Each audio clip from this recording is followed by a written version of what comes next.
नमस्कार दोस्तों, एक नई लर्निंग के साथ हाजिर हूँ और आज के इस लर्निंग में जिस बिजनेस के बारे में जानने की कोशिश करेंगे, उनके फाइनेंशियल परफॉर्मेंस को देखेंगे और साथ में मार्केट के ट्रेंड को अवलोकन करने की कोशिश करेंगे। उससे एक झलक पहले हम किस तरह से किसी कंपनी को लेकर के सर्च करके लेके आए, तो ये तरह से हम चलते हैं स्किनर के हिसाब से देखा जाए तो हमने फ़िल्टर लगाने की कोशिश किया कुछ कंडीशन बेसिस पे और कंडीशन बेस ऐसा था कि हमने कहा मतलब हमें जो रिक्वायरमेंट रही, उसके मुताबिक देखा है तो हमने कहा कि चलो हमें एक ऐसी करंट मार्केट प्राइस वाली लिस्ट चाहिए, जो डे मार्क के हिसाब से 50 डे मार्क से थोड़ा-सा ऊपर मार्केट में अवेलेबल होना चाहिए।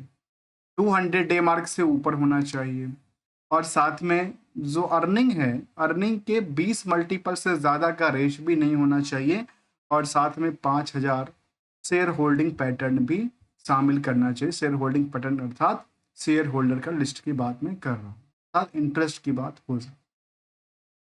इसमें काफ़ी सारी कंपनी निकल के आती है जिसमें कह सकते हैं कि करीब-करीब 41 कंपनी का लिस्ट मिलता है, जिसमें से हमने आज की लर्निंग में चुनने चुनने का काम किया है। साउथर्न कह सकते हैं, southern chemicals industries corporation limited, इसको हम लोग सदर्न भी बोलते हैं, southern petrochemicals industrial corporation limited की चर्चा करेंगे। इसका यदि शॉर्ट फॉर्म की बात करें तो स्पाइक इसका नाम है और इस स्पाइक की चर्चा इसलिए करने की कोशिश करेंगे क्योंकि यहाँ पे कंपनी का जो ग्रोथ है अभी तक का हिसाब से, जिसमें कि वाई वाई का ग्रोथ हो, जिसमें कि क्वार्टर ऑन क्वार्टर का ग्रोथ हो, वो स्टेबल्स हैं और स्टेबल के साथ साथ बड़ी उछाल के लिए भी कामकाज करती पाई गई।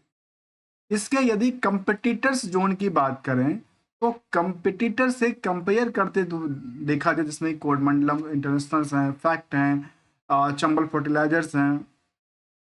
तो ये जो कंपनी है, ये कंपनी किस किस सेगमेंट से जुड़ी हुई है? तो इसके हिसाब से ये ऐसा लगता है कि ये कंपनी जो है वो फर्टिलाइजर इंडस्ट्री से जुड़ा हुआ है, अर्थात एग्रोकेमिकल से जुड़ी हुई कंपनी है।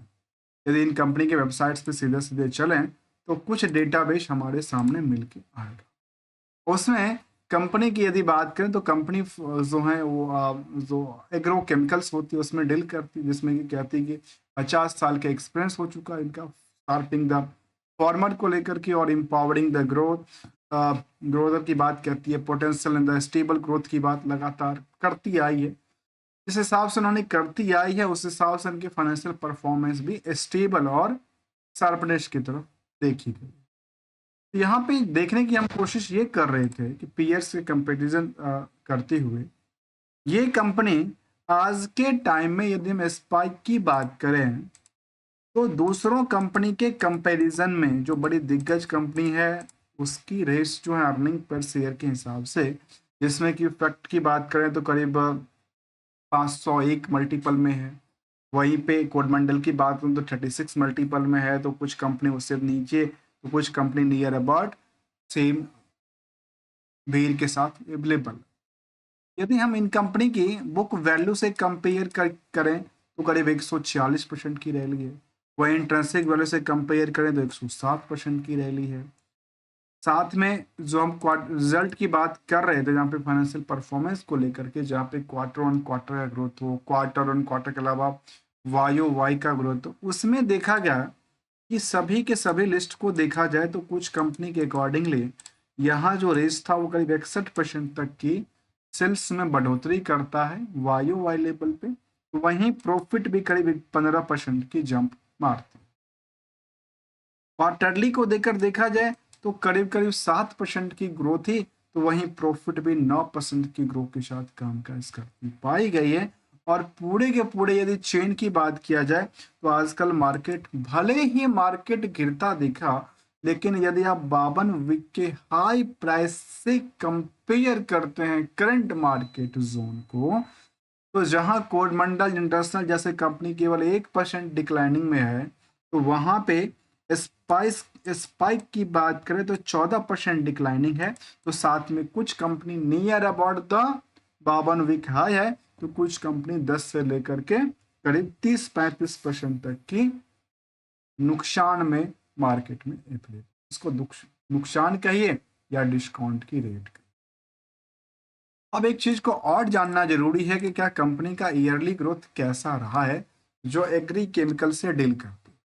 यदि ईयर एंड ईयर बेसिस के मुताबिक हम देखते हैं तो ये दिखता है कि टीटीएम तक में कंपनी जो लास्ट 3 साल में स्टेबल थी, एक पॉजिटिव थी, वो नेगेटिव कन्वर्ट होकर 1% नुकसान में हो जाती है। तो वहीं प्रॉफिटेस का नंबर भी लास्ट टीटीएम के मुताबिक 2% नुकसान होगा।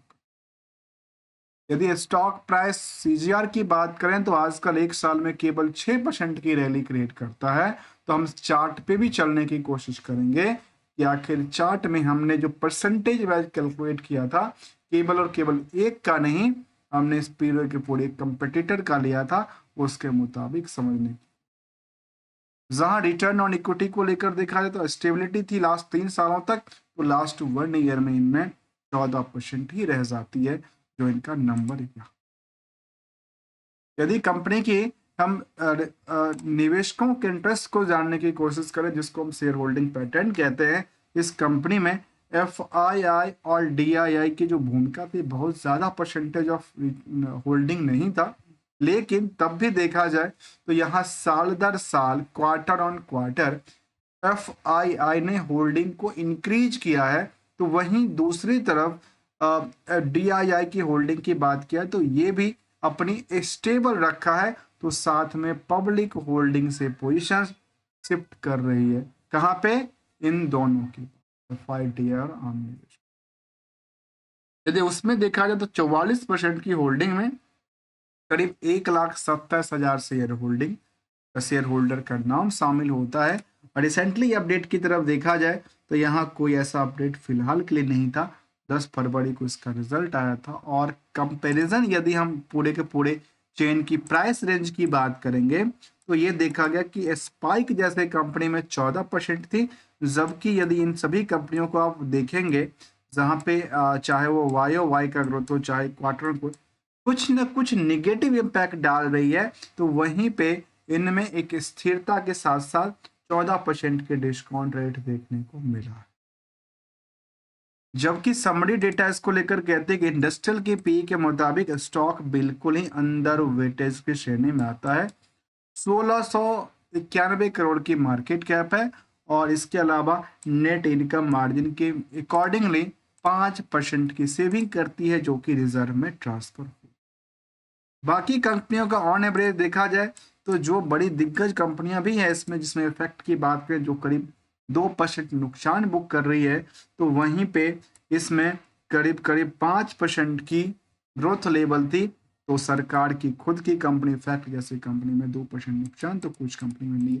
मतलब अर्निंग नेट इनकम मार्जिन के अकॉर्डिंगली यदि पूरे के पूरे पीयर्स चेन को देखा जाए तो सेकेंड और थर्ड लार्जेस्ट अर्निंग कंपनी के तौर पे रखा जा सकता है परसेंटेज ऑफ ग्रो के लिए।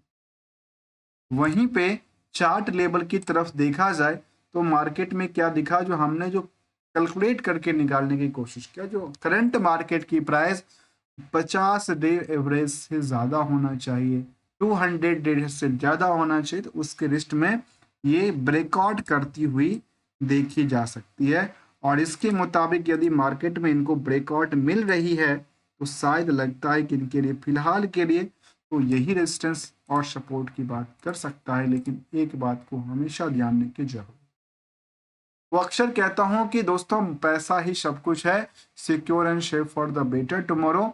और बिना कोई टारगेट एसएल की प्रिडिक्शन दिए हुए सिंगल सी गोल्डन रूल को हम लोग चर्चा करते हैं। और वो चर्चा ये होती है कि हम सस्टेन कैसे करें अपनी फाइनेंस को लेकर के। तो जब भी हम लोग देखते हैं कि मार्केट में नोशनल प्रॉफिट दिखता तो उसको लपेटने की आदत डालनी पड़ेगी और कुछ ऐसे ही सामान को अपने घर में स्टोर करके रखिए, अपने पोर्टफोलियो के अंदर स्टोर करके रखिए, जिसकी वैल्यूएशन भी ठीक ठाक हो, जो सस्ते रेटों में मिल भी जाए और आने वाले समय में उनकी वैल्यूएशन में कमी भी ना आए। अदरवाइज वो जो प्रोडक्ट हैं, वो जो सर्विसेज हैं, वो जो सामान हैं, वो एक नुकसान का सौदा बन सकते। मिलेंगे कुछ नई स्टडी के साथ, न्यू कंसेप्ट के साथ। तब तक के लिए thanks for the joining us दोस्तों।